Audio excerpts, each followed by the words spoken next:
I checked all ICs are good. The problem was possibly is internally broken because I check really the voltage here and here is correct. It's the 8 volt 40 kilohertz is coming, and then the output is over there and it's go to this transformer, and that is the gate components on this transformer. This drilling is actually for rebuild the new track. That why is a small track broken internally, and I will fix it. So we already make this hole perfectly, and now it's time to insert the small piece of wire. So this will be the bridge from both sides na. So this is another one. We drill it here and we will connect. The track is perfectly rebuilt.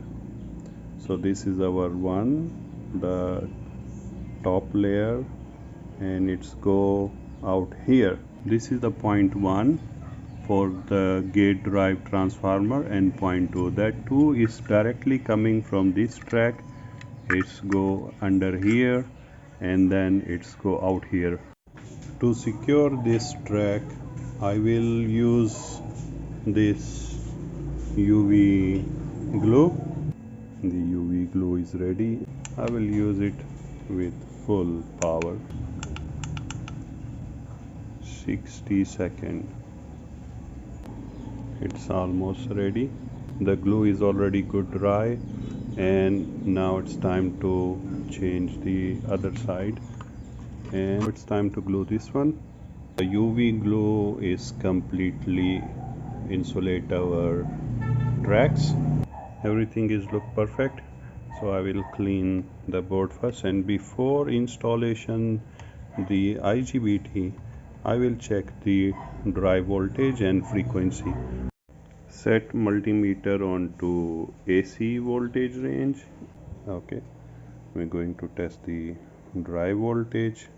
You can see the drive AC 7.974, and if we select the frequency, steady 40 kilohertz. So this is perfect. Okay, now the second IGBT. Okay, 8 volt is here. Okay, and we check the frequency on the second IGBT. 40.44, steady, stable, correct. Second one 40.43, correct. So our drive voltage is now good. We will install the IGBT, and don't forget to discharge the capacitors because they are very dangerous if you mistakenly touch. So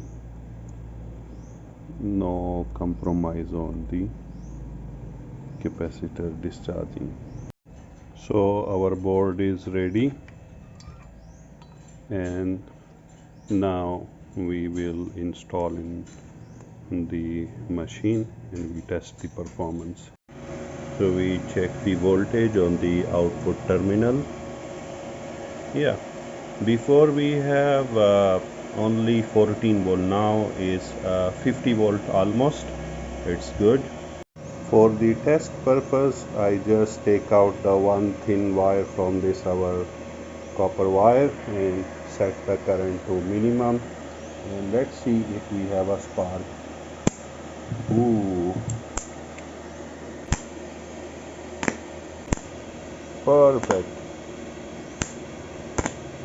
perfect. Wow. So this was the problem of the switching of the high DC voltage side, which is fixed ready successfully, and that's it. Why I test with this thin wire? Because I am connected with the 12 volt 200 watt inverter. So this is on the solar. I don't want to burn my inverter because this is a welding machine. So this is why I test with this thin wire. At least we have a now arc on the output. That was the problem of this machine, no arcing on the output, and now it's fixed ready.